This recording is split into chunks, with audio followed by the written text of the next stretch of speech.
Hi, Philip A. McClyman here. Just wanted to thank you for listening to my podcast. It's a blast making it, and an even bigger blast knowing you are enjoying it. If you are enjoying the podcast, please consider supporting it with a one-time donation of $3, which is about the price of a cheap cup of coffee. The link to do that is in the show notes, right there at the top. I am usually drinking coffee when I record the podcast, so it kind of makes sense. Okay, thanks again for listening. On to the next episode, and the next cup of coffee.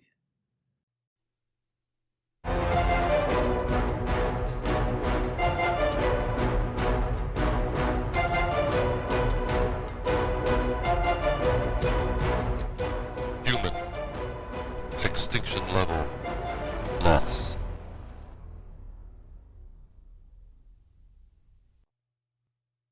Chapter 2. Gary Sykes was worried about his paladin. The dungeon master was pissed, and threatened severe punitive action. Gary had leveled up and finally received his +5 Holy Avenger sword, but now it looked like he was going to lose it. It had been a particularly nasty campaign, and Gary and his intrepid band had come upon a chaotic evil mage standing in the middle of the road. The mage, upon seeing her enemies, had gone into a trance. While paladins were always to give warning and never to use subterfuge when attacking an enemy, the mage was in a trance, and Gary felt he had to do something. He drew his sword, spurred on his warhorse, and cleaved that evil bitch in two. But now he was in danger of not only losing his treasured sword, but also his lawful good status. He would no longer even be a paladin if that happened. All of this was of concern to him, but what really had him worried was the insinuation that his character had committed an act that was cowardly. Gary had poured his heart and soul into his character, meticulously learning and adhering to the code, both of the lawful good and of the paladin. Defend the defenseless, engage in no guile or subterfuge, never retreat nor surrender. Paladins were the superheroes of the fantasy world. Growing up, while some kids wanted to be a caped crusader, or some other of the infinite variation of do-gooder that sprang from the pages of comic books, Gary wanted to be a paladin. The fact that none of the other kids knew what a paladin was only pleased Gary all the more. When he would tell them what it was, they all wanted to be paladins too. But they didn't get it. Paladins were strong and could fight with expert skill, but the code was the thing. Gary didn't like a lot of superheroes. Was it really brave when you were so much stronger and quicker than everybody else around you? How brave were some superheroes really when they were bulletproof? Paladins were different. They lived by the code. If their enemy had no weapon, a paladin would not attack until his enemy had gotten his weapon. That was true honor, true bravery. He didn't see any caped crusader ever do that.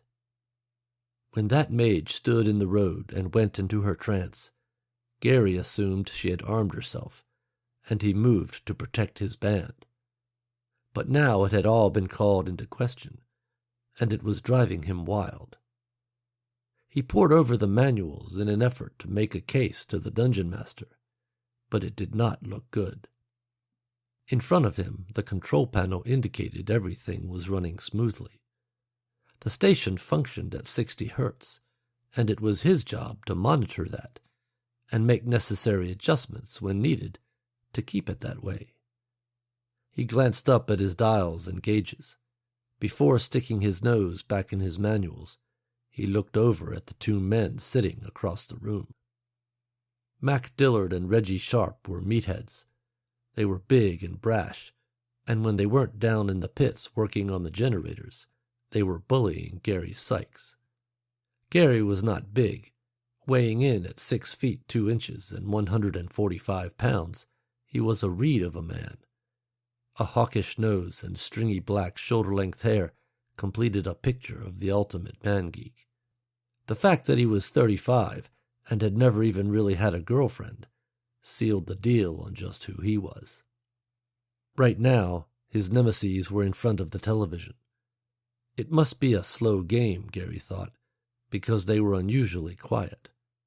He didn't think it was football season, but it didn't matter what had their attention, as long as it wasn't him.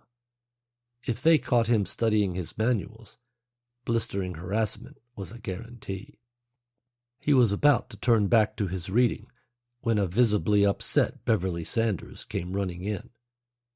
Gary stared up at her, shocked as she threw her coat and lunch cooler onto her chair and grabbed for the phone on the console. Gary liked Beverly, not because he thought he had a shot with her. He knew she was married, but because she talked to him like a normal person and didn't make fun of him for the things he liked. She was recently hired as the new records clerk. It was her job to get all the station's records up to date and in order. It was a job almost as mundane as his was, and the two, he thought, had become friends. "Hey, Bev, what's going on?" he asked. Beverly didn't respond as she dialed 911. She stood tapping her foot, right arm clasped around her as she clutched the phone to her ear with the other. Her eyes were welled up with tears as she waited for an emergency operator to pick up.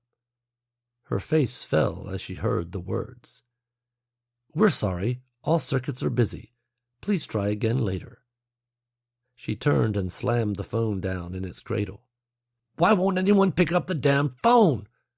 she said, placing both her palms down on the console and hanging her head.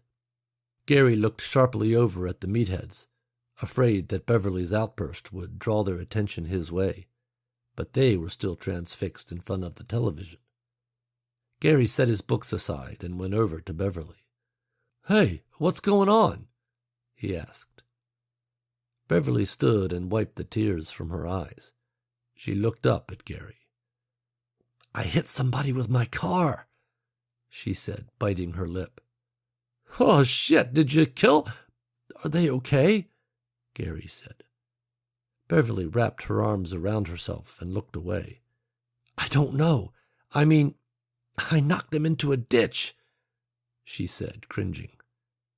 A guffaw escaped Gary's mouth. Beverly looked scornfully over at him. He shook his head, trying to erase the reaction. "Well, what did you do?" Gary asked. Beverly turned back to the console. "I fucking got out of the car and went to see if I'd killed them," she said. Gary was about to say something else when Jason Johnson came rushing in. The fact that his first and last name each began with J might have led one to believe that he was JJ to his friends and family, but that would be wrong. Jason Johnson was far too uptight an individual for the relaxed moniker JJ. It was Jason with his friends and family, Mr. Johnson to his employees. He was usually all business, but tonight it looked like something had him rattled. Gary quickly started to look busy as Beverly just stood there, chewing on her nail. "Turn on the news, quick," Johnson said. He did not even glance over at Gary and Beverly as he raced over to the television and joined the meatheads. "We already have it on," Max said as Johnson took up position between them. Gary thought he heard his boss say something like, "Can you believe this shit?" But he assumed it was sports-related and didn't care. He turned back to Beverly. Beverly stared at the phone, then picked it up again and dialed 911. "We're sorry, all circuits are—" She slammed the phone down a second time and let out a guttural sound. Just then, Reggie called over to Gary. Gary cringed, pretended not to notice them. "Hey, Gary, check this out. These guys look like those friggin' zombies you're always going on about, eating people and shit." Gary rolled his eyes. So it was to be the zombie apocalypse tonight, the hazing du jour. Gary was a classic nerd, and as such had a well-thought-out and fully developed theory about zombies and the day of their great rising. He loved to talk about it, but not with the meatheads. He glanced over at the others. The television was blocked by their crowding around it. Gary looked over at Beverly. He could tell she was stressed out, and he wanted to help, but she seemed in her own world at the moment. He gave her a sympathetic look, letting her know he would be right back.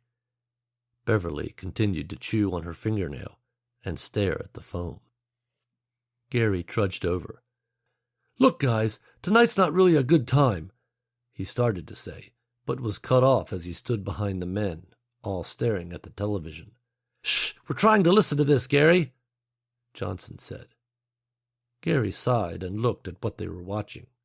His face went white and his jaw fell. Over the scenes of gore, the news anchor was trying to offer commentary, but was losing the battle to his fear. "Oh my God, he was just ripped apart!" Chapter 3. On the screen, what appeared to be a fast-moving mob poured into frame from the left and swarmed over a terrified man. There was a frenzy of activity and screaming. Then, what was a human being only seconds before was now being devoured. Blood and viscera flowed on the ground as the horde fed. The newscaster, visibly shaken, tried to maintain an air of professionalism, his voice betraying his efforts. "To our viewing audience, I can only offer my apologies. This is live, unedited footage we are getting, but it confirms other reports that what had first appeared in Colorado has now spread to neighboring states. If you're just joining us, we are now able to confirm that, well, I don't know what to call it. No official statement has come out of the CDC. But as I say, what started as a specious report of, and I can't believe I'm saying this, zombies, has now been confirmed in Utah, Wyoming, Nebraska, Kansas, and yes, my producer has just informed me, Oklahoma, all states bordering Colorado." Gary watched the horde move on. In their wake, nothing of their hapless victim was left. "Is this for real, Gary? Are these real zombies?" Reggie said. Sweat beaded Gary's forehead, and words failed him. On the television, the anchor continued his report. The footage was gone, and the newscaster stared, shell-shocked, into the camera.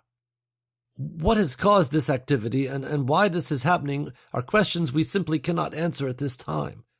We can tell you that what we are seeing now appears to have had its origins in Colorado.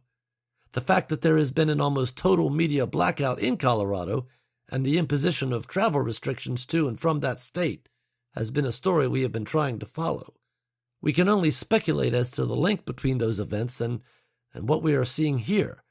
But it appears, well, we are going to show you some footage now that hit the wire several days ago. Footage that at first, because of its fantastical nature, was dismissed by every reputable news organization as a hoax. But now looks to be entirely truthful." Jostling images from a handheld digital camera as the operator tried to get his shot replaced the newscaster. When the footage settled down, slow-moving people were seen.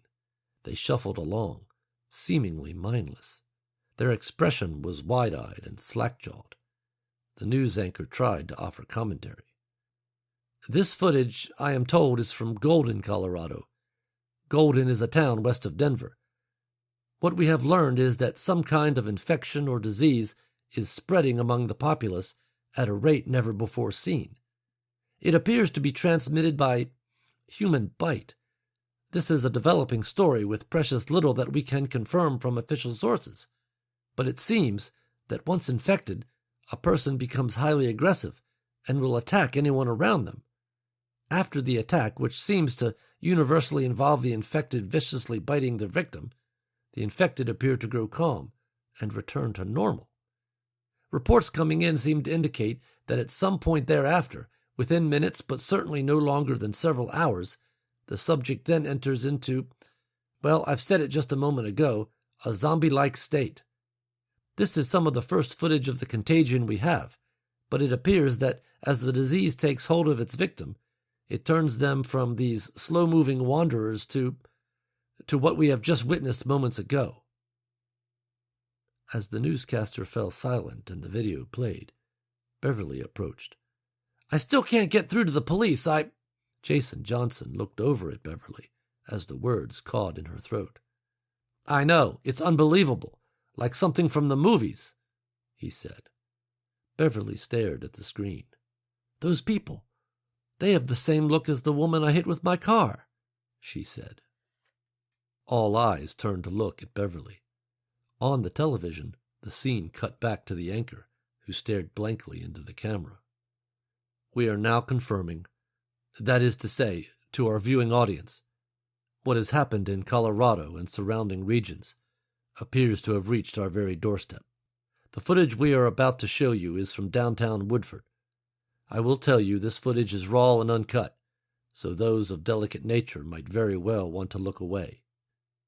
All eyes turned back to the television as an elevated camera angle showed images of slack-jawed, wide-eyed people moving in the street below.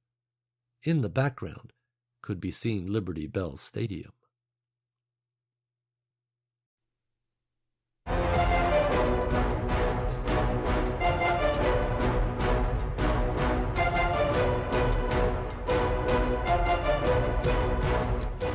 Human.